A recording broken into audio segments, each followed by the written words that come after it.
At MCRC, we believe that children are competent, full of ideas that are worth knowing about, and have the right to be heard. Therefore, we believe we need to bring visibility to their ideas. Because of this belief, and being inspired by the schools in Reggio Emilia, Italy, we view art as a language, a way to learn more about the children's thoughts and ideas. So, about 6 years ago, MCRC began exploring the idea of integrating artists into a number of our early learning and licensed childcare programs. We wanted to be able to support the important work that educators were already doing in the classroom with children, as well as explore the idea of art as a language more. Artists spend a few hours each week in the same program with the same group of educators and the same children so that relationships can be formed and children's ideas can be built upon. Each week, the artists and educators meet together for facilitated conversation where they study photos, documentation, videos, make plans for next steps, and so on. In the classroom, artists and educators offer children quality art materials and resources to build upon children's curiosities and grow their competencies with a wide range of materials. This past year specifically, many of our teams focused on developing research questions, which was the focus of our 2018 exhibit. One of our educator artist teams spent about 4 months researching sound in their toddler classroom. As they share their research story, you'll hear how they started from a place of curiosity about what the children know, wonder about, and what their theories are. They observed and listened carefully to their children. Then, through ongoing discussion with each other, with families and other colleagues, they tried to make sense of what they were seeing and hearing so that they could offer things back to the children that would further their theories and add complexity to their ideas. As they did this, not only did the children experiment and discover new things, but so did the team. Their process brings to light the way that How Does Learning Happen asks educators to be attuned to what children know, what they wonder about, and their working theories about the world around them. How Does Learning Happen invites educators to engage with, observe, and listen to children, to discuss with other educators, as well as with children and families and caregivers, the possibilities for children's further exploration in increasingly complex ways, while being co-learners that construct knowledge together. So we began our research by talking about our observations about what the children were up to. We noticed how much the children loved our group gathering times where we sang songs and explored props and materials together. We also noticed that the children were always tapping different objects and materials around the classroom on different surfaces.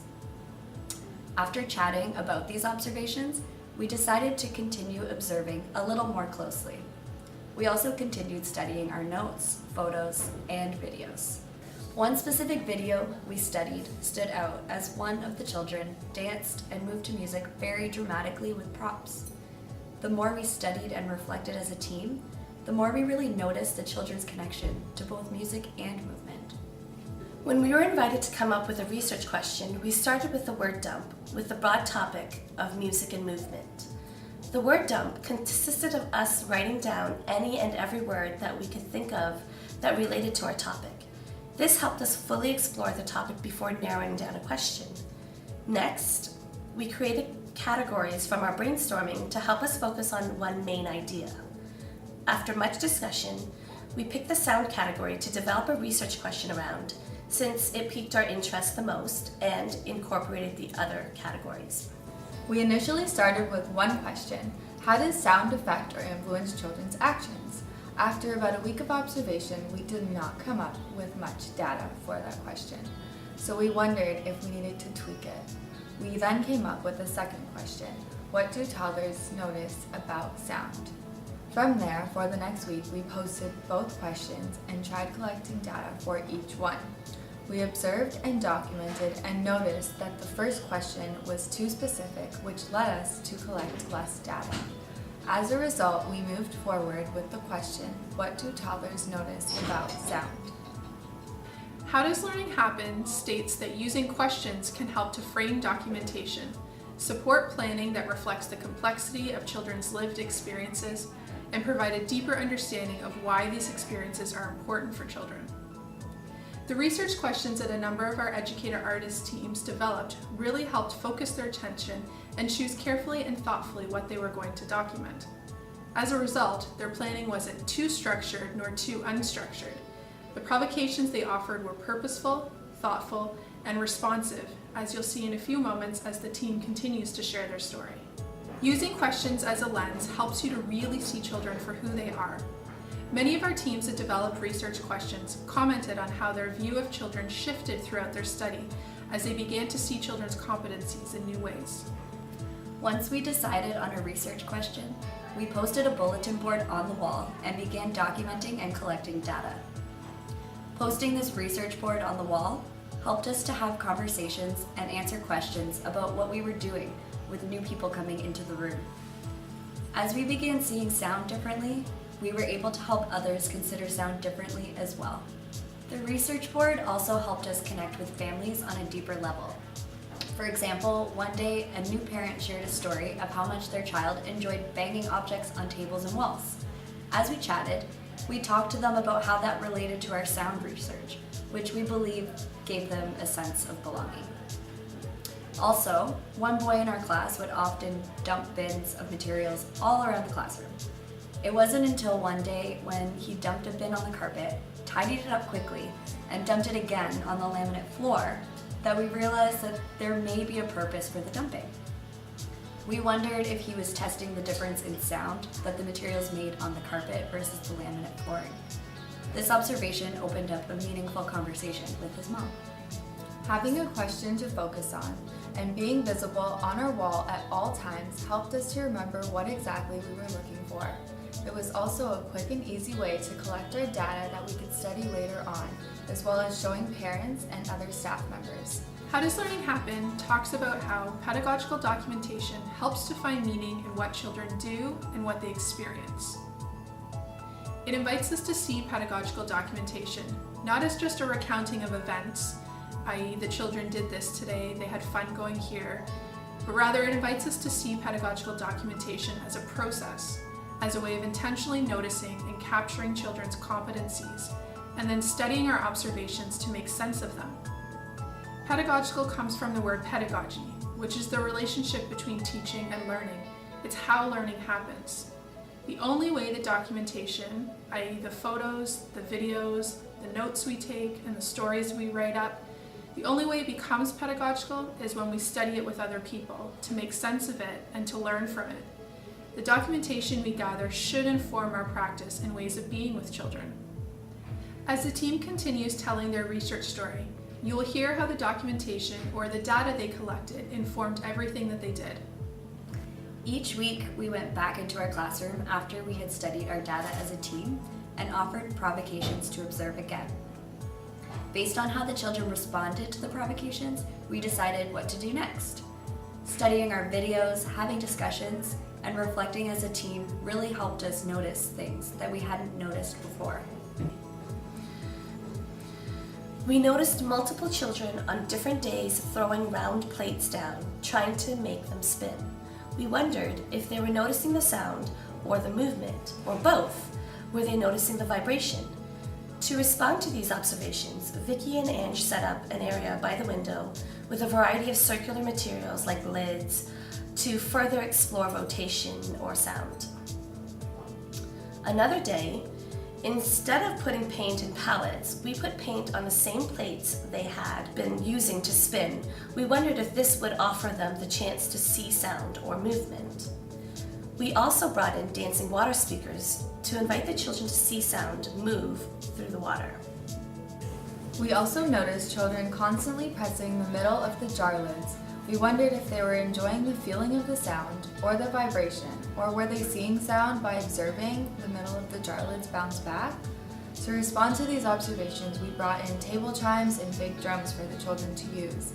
Our ECE student also brought in different size boxes and plastic bins with elastic bands that we wrapped around them, so the children could then see and feel the vibration.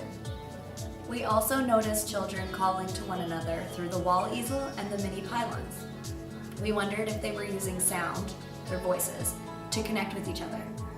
To respond to this observation, we brought in various sized cardboard tubes and placed them in a bin in the classroom for the children to explore.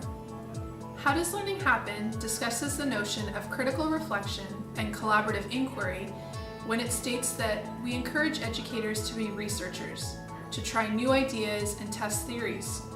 When educators engage in continuous learning and questioning, exploring new ideas and adjusting practices, they achieve the best outcomes for children, families, and themselves. As the team researched what toddlers notice about sound, they thought carefully together as a team about what they were seeing and hearing, studying their data over and over again, oftentimes watching video clips 5 or 6 times and seeing new things each time, so that they could adjust what they were doing in the classroom and be even more intentional, thoughtful, and responsive in their practice. After collecting data, we started looking for big ideas. We grouped our data and found 3 main big ideas. The first big idea we saw was sound builds relationships. This video specifically shows the relationship between myself, the educator, and the child. Hello! Hello! Hi, Amy! Hello! Hello, baby. Hello, Tessie. Kim. What does it sound like? Hello, big kid. Hello, Tessie. Hi, Vicky. Hi, Tess.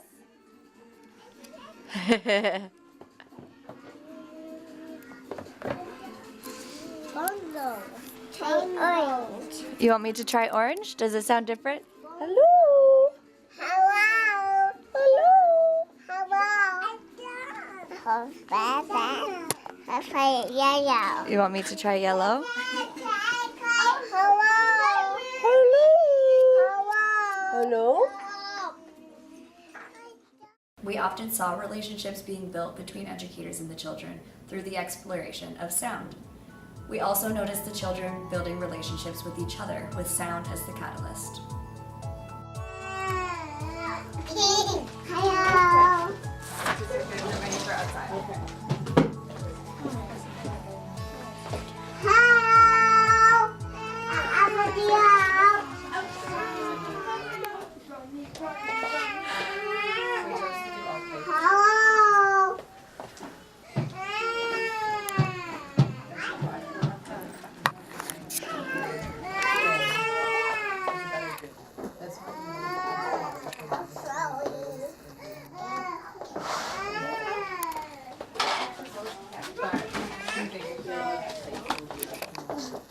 Hello.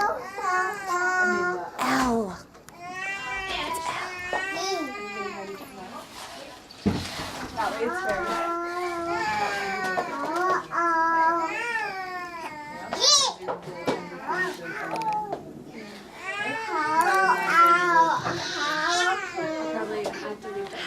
Hello, Tessie.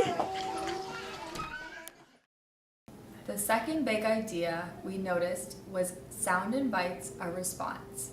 This video is what initially had us focusing on music and movement. We were particularly intrigued with the way she extended and held her arms behind her at the end of the song, as if she was responding to the drawn-out ending.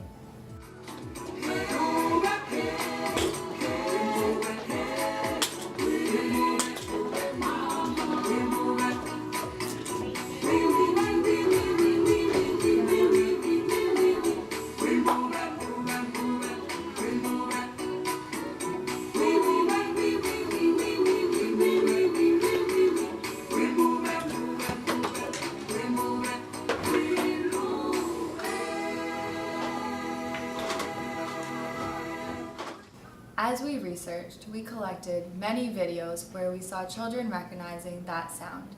In and of itself is relational. It invites the person listening to respond in some type of way, either through actions, emotions, or words. The third big idea we noticed is sound can be influenced. We have many videos where we saw children discovering that they have the power to start and stop sound, to affect whether it's loud or soft, and so forth. For example, in the chime video, before we might have viewed him just as playing with the chimes, through our research though, and studying the children and their experiences more carefully, we saw that they were realizing their own power and its connection to the sounds that they produced.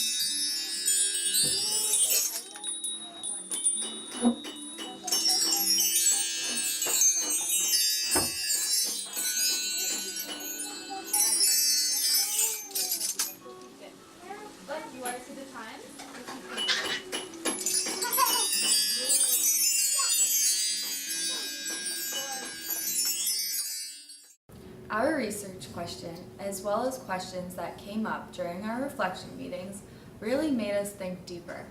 We became active listeners, researchers, and observers, which has opened our minds and encouraged us to think deeper about what children are doing and why they are doing it. We began to see sound as a scientific investigation. The more we reflected on what we were seeing, the more we began to see purpose in the children's actions. They were testing theories of sound, not just doing things to be difficult or defiant. They were researchers investigating sound. And as we began seeing children differently, our research also helped us to invite others to see children in new ways too. Personally, I've changed and grown as an educator by researching and reflecting with my team. This experience has helped me to explore more with the children and support their ideas.